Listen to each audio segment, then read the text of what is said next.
안녕하세요. 전 리더스유학의 김진입니다. 지금부터 유학 준비에 있어서 기본적으로 아셔야 하는 미국 대학원 지원 준비 베이직스 시작하겠습니다. 제가 오늘 준비한 내용은 미국 대학원 유학원의 국적별 합격률, 합격의 5가지 요소, 그다음에 학위와 전공에 따라 달라져야 하는 지원 전략, 그리고 박사 지원자가 한 반 정도 되시는데요. 교수 컨택 방법이라든지 장학금 신청, 학교 찾는 방법, 지원 준비 일정 이런 순으로 지금 설명을 드리겠습니다. 먼저 미국 대학원에 지원하는 유학생들의 국적별 합격률을 좀 보실 텐데요. 이프는 미국 대학원 협회라는 곳에서 매년 미국 대학원에 지원하는 유학생들의 지원, 합격, 등록률에 대해서 보고서를 냅니다. 2007년부터 내는 걸로 제가 알고 있는데 해마다 저희는 집중하는 게 지금 합격률이니까 합격률 부분 수치만 발췌를 해서 만든 표인데요. 미국 대학원에 들어가는 유학생들 이 수치가 뜻하는 의미는 전년 대비 증가했는지 감소했는지를 보여주고 있는데요. 미국 대학원에 들어가는 그 유학생들 보면 지금 전년 대비 9%씩 늘고 있는데 해마다 좀 늘고 있거든요. 특히 중국 학생들은 두 자릿수로 늘다가 2013년에는 지금 한 자릿수로 약간 주춤하고 있는 반면에 한국 지원자들은 전년 대비 계속 마이너스예요. 이 표에서는 지금 3년치만 나와 있지만 사실 2007년부터 거의 7년째 계속 마이너스. 그만큼 미국 대학원에 들어가는 한국 지원자들의 입지가 줄어들고 있다는 걸 유념하셨으면 좋겠고요. 이 수치들이 7년째 계속 마이너스라는 점. 여러분들이 유학 준비를 함에 있어서 좀 더 전투적으로 하실 필요가 있으신데요. 그렇다면 미국 대학원에서 어드미션 커미티가 여러분들이 지원을 할 때 어떤 요소를 심사 기준으로 보고 뽑는지 먼저 살펴보는 시간 갖도록 할게요. 미국 대학원에 지원을 할 때 지원서에 다 포함되는 내용인데 크게 5가지 요소를 볼 수가 있는데요. 먼저 대학과 대학원의 학점 되겠고요. 그 다음에 토플 GRE 점수, 자기소개서, 추천서 이렇게 5가지 영역으로 본다면 상담을 하거나 설명했던 Q&A에서 많이 이제 물어보시는 게 이 5가지 중에 제일 뭐가 중요합니까? 이런 거 많이 물어보시거든요. 근데 이제 입장을 바꿔서 여러분들이 어드미션 커미티라고 생각을 하시면 사실 다 좋은 사람 뽑겠죠? 일단 미국 대학원의 이 심사 방법이 상대평가이기 때문에 사실 다 좋아도 떨어질 수 있어요. 다 좋은 사람들이 정원보다 넘치게 지원을 하면 그 중에 또 최우수 지원자들 정원이 9명이면 9명까지 이제 뽑는 거거든요. 그래서 그 지원하시는 분이 스스로 이 5가지 영역에서 내가 뭐가 좀 더 강점이고 뭐가 좀 부족한지 객관적으로 보니까 5개 다 부족하다고 하면 사실 다시 생각해 봐야 될 수도 있거든요. 그래서 이런 5가지 영역으로 본인에 대한 그 지금 준비 상황을 점검해 보시는 게 좋을 것 같고요. 그러면 이제 하나씩 볼게요. 자, 합격을 위한 GPA. 온라인 상담에서 제일 많이 나오는 질문이 학점이 얼마나 중요합니까? 제가 지금 학점이 이런 상황인데 유학을 갈 수 있습니까? 없습니까?인데요. 사실 저는 개인적으로 학점 많이 중요하다고 생각해요. 왜냐하면 학점이 대학교 4년간의 그 지원자의 학업 성취도라든지 성실성 이런 것들을 그리고 아카데미 인터레스트를 정확히 보여주고 있기 때문에 가장 중요하다고 생각이 드는데요. 학교에서 사실 요구하는 미니멈은 4.0 베이스에 3.0을 많이 요구하고 있죠. 지금 국내 대학의 평점의 그 만점이 4.0이 아니라 4.5라든지 4.3으로 되어 있을 텐데 4.0으로 환산하는 방법은 플러스 마이너스 제로를 다 동일하게 A는 4, B는 3, C는 2, D는 1로 계산하시면 돼요. 그렇게 해서 4.0 스케일로 했을 때 3.0이 미니멈이지만 미니멈보다 더 중요한 게 사실 실제로 합격한 사람들은 평균 GPA가 이제 제시되고 있는 학교들이 있는데 그런 경우에 거의 3.5가 넘어가고 있죠. 학교에 따라서 3, 4학년 학점만 본다고 아예 명시되어 있는 학교도 있어요. 그래서 특히 군대 가기 전에 공부를 좀 등한시했던 남학생들이라든지 전공 공부가 딱 맞아서 3, 4학년에 성적이 아주 오르신 분들은 이렇게 어퍼 디비전 GPA를 주로 보는 학교에 지원을 하시는 것도 좋은 전략이 되실 것 같고요. 그리고 이런 수치보다 더 중요한 것은 지금 오늘 예약하신 분 보니까 경제라던가 통계, 금융공학, 수학 관련 선수 과목을 요구하는 학교들이 많은데 그런 학교들은 이 객관적인 수치가 높은 것도 중요하지만 그 선수 과목을 다 이수하는 것도 상당히 중요합니다. 어떤 과목을 들었는지. 그래서 GPA 많이 중요하다고 생각이 들고요. 하지만 이 GPA라는 게 대학을 졸업하면 어떻게 할 수가 없잖아요. 그래서 지금 재학생인데 학점이 낮은 경우는 무조건 메이크업을 하셔서 학점을 좀 예쁘게 만들어주시는 게 아주 중요하고요. 이미 졸업을 했다, 어쩔 수 없다 하시면 5가지 요소 중에 학점을 제외한 다른 걸 올릴 수밖에 없어요. 그렇게 하시고 그 다음에 낮은 학점을 SOP에 쓰는 거 별로 권하고 있진 않아요. SOP가 분량이 많지가 않기 때문에 거기에 본인의 왜 학점이 낮을 수밖에 없는지 변명하는데 그 스페이스를 쓰시는 권유하지를 않고요. 원서에 보시면 옵셔널 커멘트라고 해서 원서 내용 이외에 학교 측에 알리고 싶은 내용이 있으면 정리해서 쓰라는 학교들이 많거든요. 거기에 간략하게 쓴다든지. 근데 단 8학기 내내 학점이 안 좋다면 변명의 여지가 없지만 특히 어떤 학기가 좀 많이 다운이 됐거나 신변상에 무슨 일이 있었거나 이유가 합당해서 어필이 가능하다고 생각하시면 이런 방법을 쓰시는 것도 좋은 방법이 되실 겁니다. 다음에 토플 볼게요. 학교에서 요구하는 미니멈 79인데 80점인데 괜찮으냐, 미니멈만 넣으면 된다, 안 된다 얘기들이 많으시잖아요. 사실 제가 3년 전 설명할 때만 해도 토플 미니멈만 넘으시면 다른 거 신경 쓰라고 말씀을 드렸는데 지금 UGRE로 바뀌면서 GRE가 안 나오면서 좀 전략이 바뀌셔야 될 것 같아요. 일단 학교 측에서 요구하는 토플은 79에서 요즘은 100점 넘는 학교도 나오고 있는데 주의하실 점은 이것도 마찬가지로 미니멈하고 합격자 평균이 좀 다른 것이죠.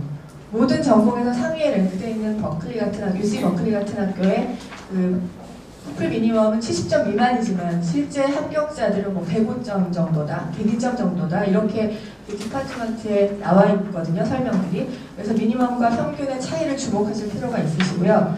또 토플 같은 경우 섹션별 미니멈이 아주 중요하죠. 스피킹이 19점 이상이어야 된다든지. 보시면 대표적으로 작년 기준의 학교별 토플 미니멈을 보시면 전체적으로 87이 중요한 게 아니라 UCLA 같은 경우 스피킹 24를 거의 못 맞추시는 분들이 많으시고요. 그리고 작년에 컨택을 했을 때 오스틴 미니멈이 79였는데 컨택했을 때 교수가 79 말고 그 컨택할 당시에 그 학생의 점수가 86이었음에도 불구하고 92점까지는 다시 봐서 지원할 때 업데이트를 하라고 그렇게 말씀하셨거든요. 그러니까 이렇게 표면에 나타나 있는 그 미니멈보다는 좀 더 좋은 점수를 받으셔야 되고 특히 GRE 성적이 아주 낮을 경우에는 토플로서 좀 메이크업을 하셔야 될 것 같아요. 다음 합격을 위한 GRE 점수 얼마나 좋아야 되는지. 자, 높을수록 좋다? 라고 물으시면 저는 높을수록 좋다고 말씀을 드릴 거예요. 하지만 지금 해도 GRE가 안 오른다는데 함정이 있죠. 영어권에서 대학에 나온 지원자들은 이게 SAT랑 포맷이 비슷하다고 하셔서 오히려 한두 달 공부하시고도 그냥 점수를 내고 GRE를 끝내는 경우가 많은데 한국에서 이제 교육을 계속 받으신 분들은 GRE를 풀타임으로 6개월을 하셔도 잘 안 나오는 경우가 굉장히 많아요. 그래서 여기서 주의하실 점은 아까 토플은 미니멈이 넘어야지 원서 리뷰가 되고 그다음에 입학원서를 줄 수 있는 그 기준을 토플 미니멈으로 많이 잡는데 GRE는 미니멈 스코어가 제시되어 있는 학교 거의 없고요. 합격자 평균만 보여주고 있거나 GRE 점수가 꼭 리쿼어드다. 그러니까 GRE 점수를 내야만 지원이 가능하다 이렇게 나와 있거든요. 그리고 전공에 따라서 GRE 점수가 그렇게 고득점이 아니어도 들어갈 프로그램이 많다든지 아니면 공대 같은 경우는 매스가 상당히 중요해지지만 그거를 상대적으로 그렇게 중요하지 않다거나 이렇게 전공에 따라서 학교에 따라서 GRE를 내가 어느 만큼 목표 점수를 잡아야 되는지가 다를 수가 있어요. 그래서 현실적인 목표 점수와 그다음에 남은 기간 동안 시험 일정을 어떻게 가져가야 하는지가 상당히 중요하세요. 지금 시간이 별로 없는데 GRE 고득점만 목표로 보고 GRE만 매달리신다던가 이런 거 별로 좋은 전략이 아니시고요. 공대대학원 합격자 평균 지금 섹션별로 나와 있는데 보통 보면 앞 두 섹션 합쳐가지고 305가 많아요. 각 섹션 미니멈이라기보다는. 그리고 라이팅은 지금 인문사회 쪽은 4.5, 5.0 에버리지가 그렇다 그러는데 그렇게 받으시는 분은 저는 거의 못 봅니다. 1년에 정말 상당한 한두 분 봐요. 대부분 3.0에서 3.5 정도 맞으시는데 그 점수가 그렇게 크게 문제되시지는 않은 것 같아요. 사회과학이나 인문과학 쪽 박사 지원자가 아니시라면. 그래서 라이팅 점수도 그렇지만 이 세 가지 섹션의 점수를 좀 더 현실적으로 목표를 잡으시는 거 상당히 중요합니다. 다음 그 합격을 위한 SOP는 7월 설명회 때 자세히 저희 교팀장님이 해주실 거기 때문에 제가 기본적인 걸 말씀을 드리면 SOP가 소설이 아니고요. 그 프로그램을 왜 지원하려고 하는지, 얼마나 하고 싶은지, 얼마나 잘할 친구인지를 보는 거기 때문에 하고자 하는 공부에 포커스를 맞추셔서 이 네 가지 어떤 분야, 어떤 연구를 목표로 하는지, 관심 분야에 대한 경험과 준비를 얼마만큼 했는지, 또 그 학교를 왜 선택했는지 잘 맞아야겠죠. 그 학교에서 제공하는 것과 내가 원하는 것이 잘 매칭이 돼야 되고, 졸업 후에 어떤 계획을 갖고 있는지를 궁금해합니다. 이런 것들이 분량 제한이 되어 있기 때문에 정말 잘 포커싱해서 잘 정리해서 전달을 하셔야 돼요. 지금 상담할 때 제가 SOP 중요한 건 요즘 많이 아시니까 어떻게 하면 잘 쓸 수 있냐고 문의를 많이 하시는데, 저는 그냥 첫 번째는 빨리 시작을 하라고 말씀을 드리는데, 무작정 여기 빨리 앉아서 쓰기 시작하면 본인이 부족한 점이 나와요. 특히 대학만 졸업하신 분 쓸 게 참 없고 썼는데 참 별 볼 일이 없는 것 같고 자꾸 초라해지는 느낌을 많이 받으실 텐데요. 앉아서 쓰시기 전에 제가 권하는 방법은 먼저 레주메를 작성하시라는 방법. 먼저 글로 푸는 건 익숙하지 않기 때문에 포인트 폼으로 내가 무슨 일들을 했는지, 어디에 관심이 있는지, 그런 것들을 좀 정리하시고, 이 네 가지 요소에 대한 생각이 좀 웬만히 정리됐을 때, 내가 지금 어떤 분야로 할지 세부 전공도 왔다 갔다 하고, 석학 통합을 할지 석사 할지도 왔다 갔다 하고, 또 어떤 연구를 할지도 자고 나면 바뀌고 이러시면 SOP 써봐야 계속 수정하시거든요. 그래서 이런 네 가지 요소에 대한 본인의 생각이 어느 정도 정리가 되고, 레주메를 좀 드래프트라도 써놓으신 다음에 앉아서 쓰기 시작하시면 나옵니다. 그리고 학교 10개의 학교에 지원을 할 때 10개의 그 SOP 가이드라인을 보고 함께 하시려면 좀 정신이 없으시니까 가장 가고 싶은 학교 한 학교를 먼저 정해서 쓰신 다음에 나머지 학교들은 해당 학교를 선택하는 이유 정도만 보완을 하셔서 그 단락을 스위치 하시거나 분량에 따라 편집하시면 될 것 같고요. 네이티브의 그 프로프리드는 당연히 하셔야 돼요. 모두 다 하거든요. 그리고 시간을 두고 고치면 좋은 글이 나옵니다. 일찍 시작하시고 생각을 정리하시라고 말씀을 드리고 싶고, 좋은 샘플 보시면 도움 되실 거고요. 마지막 5가지 요소 중에 추천서를 보겠습니다.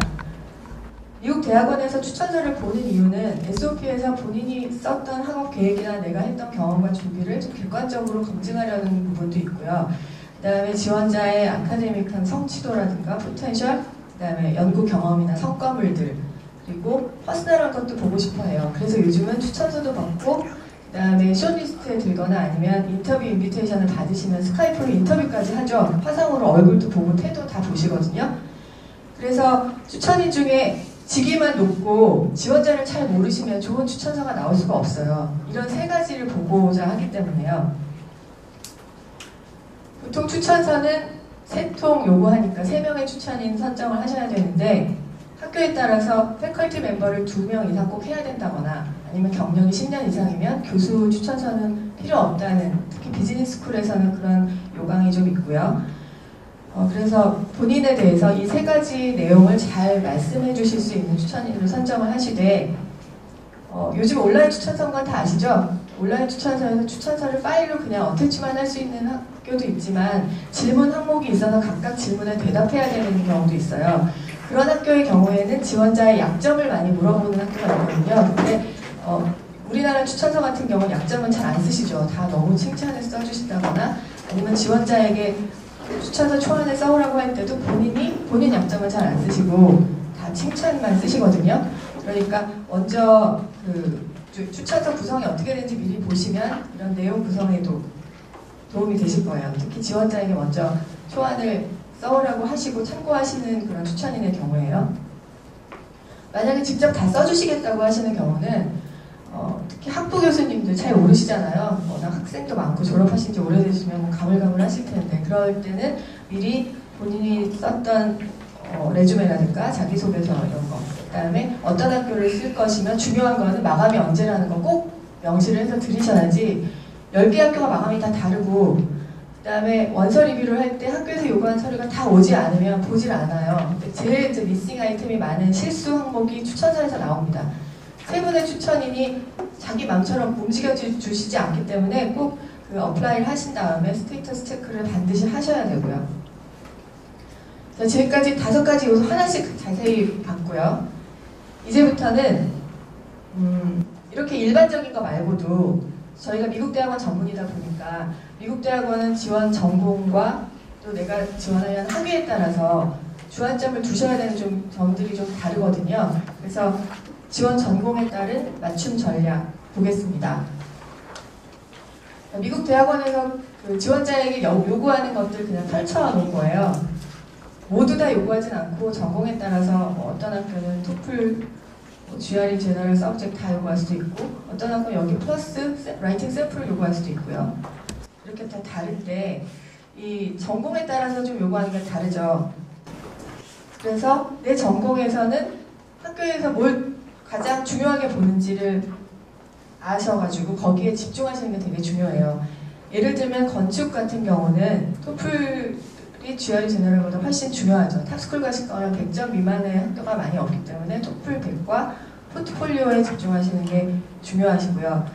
사회과학 쪽 박사 지원자들을 라이팅 샘플이 옵셔널이거나 요구하는 데가 많은데 그냥 분량에 맞춰서 있는 거를 내시는 것보다는 심혈을 기울여 집중하셔서 쓰셔야 돼요. 여기에서 많이 떨어져요. 저희가 다 떨어진 경우에 학교에 문의를 하면 라이팅 샘플이 부족했다거나 GRE가 성적이 좀 낮았다는 얘기가 제일 많거든요. 그래서 라이팅 샘플이 요구되면 하셔야 되고요. 인터뷰가 중요한 프로그램들이 있죠. 뭐 예술행정이라던가 마케팅 쪽도 마찬가지고요. 그 다음에 수학 관련한 그 선수 과목을 요구하는 학과들이 되게 많은데 가령 뭐 우리나라 경제학과 같은 경우는 뭐 미적이라든가 선형대수 이런 거 잘 안 배우셔도 되잖아요. 근데 미국에서는 편입할 때도 그렇고 대학원 갈 때는 더더욱이나 이 선수 과목을 꼼꼼히 다 따지고 굉장히 엄격하게 보거든요. 그래서 이런 부분이 채워지지 않은 경우에는 재학 중이시라면 꼭 메꾸시기를 바라겠고요. 그리고 전공에 따라서 제너럴도 좀 낮은 점수지만 뭐 일단 응시에서 그 점수가 어느 정도 된다면 큰 문제가 없는 과도 있지만 이번 설명에 유난히 지금 국제관계학이 되게 많은데 IR은 일반 대학원에서 가장 높은 GRE 점수를 요구하는 프로그램 중에 하나거든요. 이런 경우는 GRE 점수 못 보시면 안 돼요. 그래서 이런 식으로 전공에 따라서 준비해야 될 것이 다르다 말씀을 드렸고 다음에는 학위에 따라서 어떤 차별화된 전략을 쓰셔야 되는지 보겠습니다. 석사 지원자는 학부만 졸업하고 바로 가시는 분도 많기 때문에 그분들 기준으로 말씀을 드리면요.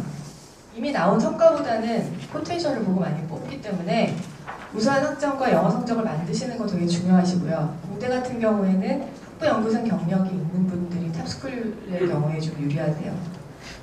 반면에 박사 지원자들은 어드미션 어퍼하고 파이낸셜 에이드를 같이 주잖아요. 그러니까 그만큼 신중하게 뽑고 또 그 들어가는 합격률도 굉장히 낮죠. 한 자릿수 뽑는데 뭐 600~700명 지원했다 이런 프로그램도 많으니까요. 자, 그런 걸 뚫고 들어가시려면 학점하고 영어 점수는 당연히 좋으셔야 되고요. 거기에 연구 경험이라든지 뭐 논문 등 이런 성과물이 좀 있으셔야지 경쟁력이 있어요. 또 하나 국내 펀드를 확보한 경우 국내 장학금 이미 받았거나 지금 몸담고 있는 연구소나 기업이나 정부에서 이미 펀드를 받은 경우에는 저희는 이걸 전면에 내세워 컨택을 하거든요. 그러면 정말 반응이 좋으세요. 이미 한 일도 많으시고 돈도 해결하셨기 때문에 영어 성적이 좀 부족하더라도 호의적으로 컨택에 리플라이가 오고 그 결과도 굉장히 좋으세요. 그런 분들도 다 같이 경쟁한다고 보시면 돼서 많은 수의 학교를 지원하시고 교수 컨택을 반드시 하시도록 저희는 권하고 있습니다. 하지만 그렇게 권하고 있지만 제가 상담할 때 여전히 교수 컨택 꼭 해야 됩니까? 별로 필요 없다고 시간만 허비된다고 하던데요. 이런 분들이 많으세요. 근데 저는 교수 컨택 잃을 게 없다고 생각하고 있거든요. 그러니까 잃을 게 없어요. 손해볼 게 없어요. 단 내가 지금 토플하고 GRE 하느라고 정신이 없고 시간이 없다. 지금 마감까지 한 5개월 남았거든요. 근데 영어 성적이 마무리된 게 없고 그 다음에 컨택할 거리가 없다. 내가 해놓은 게 없다.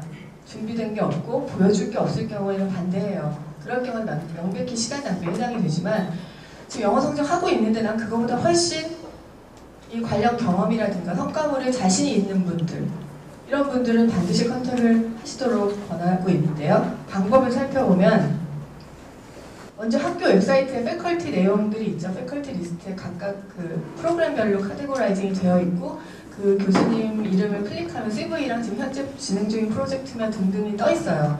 시간을 들여서 그걸 보시고 본인의 관심사와 가장 매칭되는 교수를 한 학교당 2분 정도 선정을 하신 다음에 그 교수님의 논문이나 CV 같은 걸 기본적으로 CV는 기본적으로 읽으시되 시간이 없으시면 논문까지는 보실 수가 없겠죠. 지금은 시간상.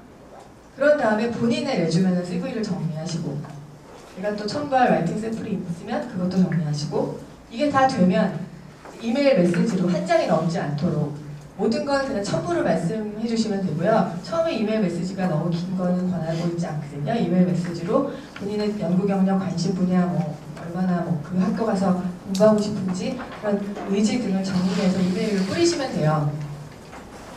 한 100개 뿌려도 반도 안 오고, 당연히 반도 안 오고요. 10개만 와도 성공하신다고 보시면 돼요. 그 중에서는 정말 관심이 있어서 추가 질문이나 추가 자료를 요청하시는 분도 계시지만 올해는 인터내셔널 박사 안 뽑는다 이런 경우엔 그 컨택을 안 했으면 그 원서 날라갈 뻔한 거잖아요. 아니면 나는 올해는 그런 계획이 없지만 이 교수한테 연락을 해봐라 라던가 아주 적극적이신 분은 지원자의 준비 상황에 대해서 굉장히 많이 어드바이스를 주세요. 아까 말씀을 드렸듯이 토플을 높여라 라든지 마감은 12월이지만 너는 10월쯤 내고 11월쯤 내고 나한테 다시 연락을 해라 라든지 표면에 나타나 있진 않지만 그렇게 수많은 지원자들이 하고 있어요. 다음으로는 그럼 나한테 맞는 학교는 어떻게 이제 다 알았어요. 요소 다섯 가지 요소 알았고 내 학위하고 전공에 따라 나는 어떻게 해야 되는지 아셨으면 구체적으로 내가 지원한 학교를 어떻게 찾느냐 보겠습니다. 이 학교 서치 방법은 지원 준비 과정 중에 저는 개인적으로 제일 중요하다고 생각해요. 왜냐하면 본인은 객관화할 줄 알아야 되고 자료도 분석할 줄 알아야 되고 운도 따라야 되고 여러 가지 기타 등등 여기 지원한 학교에서 어차피 합격한 학교들이 나오기 때문에 이 선정이 잘못될 경우에 다 떨어지는 경우가 많이 나오죠. 그래서 올 리젝을 그래도 피할 수 있는 가장 합리적인 학교 선정 방법을 하나씩 말씀드릴게요. 먼저 웹서칭 처음부터 많이 하시죠. 처음에는 순위 자료 많이 보시는데 US 뉴스 최신 랭킹은 저희 리더스역 홈페이지 메인에 많이 떠 있으니까 전공별로 다운로드해서 받으시면 되고요. 그 순위에서 위부터 학교 하나씩 들어가셔서 프로그램이라던가 리서치 부분이라던가 패컬티란을 보시면서 본인의 리서치 인터레스트랑 맞는 학교가 어딘지 골라내시면 돼요. 상당히 많은 학교가 골라지실 거예요. 이렇게 숏리스트가 점점 되는 거거든요. 그리고 내가 원하는 디그리가 제공되는지 지금 경제 석사를 지원하시는 분 계신데 경제 석사 주는 학교는 미국에 많지 않습니다. 심리학도 마찬가지고요. 그리고 반대로 난 석사까지 하고 싶은데 그 학교는 그 프로그램이 박사로만 어퍼되는 경우도 있죠. 그래서 디그리를 어떻게 주는지 그리고 교수 컨택하고 피드백 받은 걸 좀 참고를 하실 수가 있겠고요. 이걸 먼저 하신 다음에 재정적인 부분, 학비 생활비 이런 거 보시고 그 다음에 환경, 이런 부수적인 것도 또 개인적으로 중요하실 수 있으니까 시골에서 못 사시는 분들도 있으시잖아요. 아니면 치안이 굉장히 중요하신 분도 계시니까요. 이 순서대로 일단 숏리스트를 만든 다음에 그 학교들에 한해서 어드미션 포스팅, 그 다음에 입학 요건 이런 거를 테이블로 스쿨 리스트를 만드시는 게 중요해요. 보통 엑셀로 만듭니다. 여기에 들어가는 팩터는 본인이 중요하다고 생각한 거 다 집어넣으시면 돼요. 이 스쿨 리스트에 학교가 10개든 20개든 상관이 없는데 이건 일단 나한테 대충 맞는 학교이기 때문에 그 학교들에서 요구하는 요건이 뭔지를 그때 찾으시면 돼요. 마감이 언제인지, 토플을 얼마나 요구하는지, GRE 어떻게 요구하는지, 추가 서류가 있는지 이런 것들. 근데 이 학교들에서 요구하는 그 제일 빠른 마감일이 내 지원 일정을 정하는 데 기준이 될 거고요. 제일 높은 토플 점수, 제일 어려운 GRE 점수를 목표로 이제 삼으시면 돼요. 그 다음에 그럼 이 학교들을 몇 개나 최종적으로 지원을 해야 되는지 이건 뭐 어떤 정답은 없지만 그냥 가이드라인 드리면 질문이 많기 때문에 드리면 석사는 10개 안팎, 박사는 20개 플러스 마이너스 이렇게 보시면 되고요. 단 세이프티를 반드시 쓰셔야 돼요. 합격해도 안 간 학교 뺀 나머지 그 위 바로 세이프티까지는 요즘에 다 떨어지신 분도 많아서 꼭 세이프티를 쓰시기를 바라겠고요. 그 다음에 요즘 경기가 좀 안 좋으니까 학비나 장학금에 대한 문의가 많은데 국내 장학금 여러 개가 있지만 사실 국내 장학금을 받을 정도의 학생들은 탑스쿨에 다 붙으시거든요. 대부분의 지원자들은 사실 국내 장학금 누리기에는 좀 경쟁력이 약하실 수 있는데 그런 분들은 오히려 미국 대학원에서 주는 파이낸셜 에이드를 공략하시는 게 좋을 것 같아요. 일을 하지 않아도 우수한 지원자에게 주는 스칼러십이 있는데 이런 스칼러십을 받는 분들은 사실 많지 않고 대부분 어떤 형태로든 학교에 일을 해서 티칭을 하시던 아니면 리서치를 도와주시던 이렇게 해서 받는 어시스턴십을 많이 받으세요. 박사 합격을 받으시면 보통 투이션 웨이버인 학비 면제 플러스 주당 몇 시간 랩에서 일을 하면 RA를 받죠. 근데 그게 웬만한 생활 아주 풍족하게 쓰지는 못하셔도 학교와 생활비를 커버할 정도 되시니까 파이낸셜 에이드를 공략을 하시되 주의하실 점은 지원 일정의 레귤러 마감에 비해서 파이낸셜 에이드 마감은 보통 한 달 정도 빠르거든요. 12월 초부터 11월 말부터도 시작을 해요. 그러니까 지원 마감이 그렇다는 건 실제 지원은 2주 전에는 한다고 치면 한 10월, 11월에는 지원하셔야겠죠. 그럼 2015년 가을학기 지원 준비 일정 대략적으로 볼게요. 지원 마감은 2015년 내년 8월 말에 입학을 하실 거면 올해 마감이 12월 초부터 시작을 해요. 박사는 12월 1일 많으니까 12월 초부터 시작을 하고 2월 초면 거의 끝나고요. 물론 3월, 4월, 5월도 있지만 대략 학교 리스트에 10개 이상이 나오니까 제일 처음 학교가 12월에 많이 시작이 되실 거예요. 그럴 경우에 학교 찾는 거 이미 하고 계셔야 되고요. 이 표에서 제가 얘기하고자 하는 것은 학교를 찾는 게 모든 준비에서 선행이 돼야 돼요. 그게 지표가 되기 때문에 그렇고요. 그 다음에 요즘 토플하고 GRE 어떤 걸 먼저 합니까? 이렇게 많이 물어보시는데 말씀드렸듯이 해도 GRE가 안 오르기 때문에 오히려 토플 100을 만들어 놓고 GRE를 하시는 방법 추천하고요. 영어를 아주 잘하셔서 토플 리딩이 27, 28 육박하게 나온다. 토플 아직 목표는 안 나왔지만 대략 그 정도다. 아니면 유효기간이 만료된 점수가 그 정도라고 하시면 GRE 먼저 하셔도 됩니다. 자, SOP는 여름부터는 쓰기 시작하시면 좋고요. 여기서 또 말씀드리고 싶은 것이 지원 마감이 12월 1일이라고 하더라도 사실 지원 시작이 9월달이 많아요. 10월 1일도 있지만. 그래서 9월, 10월에도 많이들 지원하십니다. 특히 박사 지원은 좀 빨리 지원하시는 게 유리하시기 때문에 마감 생각하시고 바로 전에 내시고 이런 걸 좀 지향하시는 게 좋아요. 학교에서도 일찍 내는 게 유리하다고 하고 또 늦게 냈을 때 사고가 많죠. 추천서도 제대로 안 갈 수도 있고 성적표가 또 갔는데 학교에서 분류가 늦을 수도 있고요. 그럴 수 있기 때문에 지원은 좀 서둘러 하시면 좋을 것 같아요. 이제 한 5개월 남았는데 지금 제가 5개월 남은 이 시점에서 설명해서 제일 드리고 싶은 말씀은 3가지거든요. 미국 대학원이 생각보다 많이 어려워졌다. 저희가 이게 10년 넘게 하다 보니까 해마다 체감하는 게 다른데 작년에도 특히 어려웠어요. 그래서 해마다 느끼는 거지만 올해도 쉽지 않을 것 같아요. 미국 대학원 합격이 생각보다 어렵다. 두 번째는 많이 다르다. 프로그램하고 학기별로 다르다. 세 번째는 그러면 지금 나는 뭘 해야 될까를 고민하셔서 결정을 하셔야 되잖아요. 본인이 좀 객관화하셔서 내 학위와 지원에 있어서 지금 남은 시간에 뭘 해야 되는지 선택하시고 이제 집중하셔서 달려가시면 되시거든요. 이제 7월, 8월 되면 많이 더워지실 텐데 끝까지 집중력 잃지 마시고 매진하셔서 내년 봄에 꼭 좋은 소식 있으시길 바라겠습니다. 감사합니다.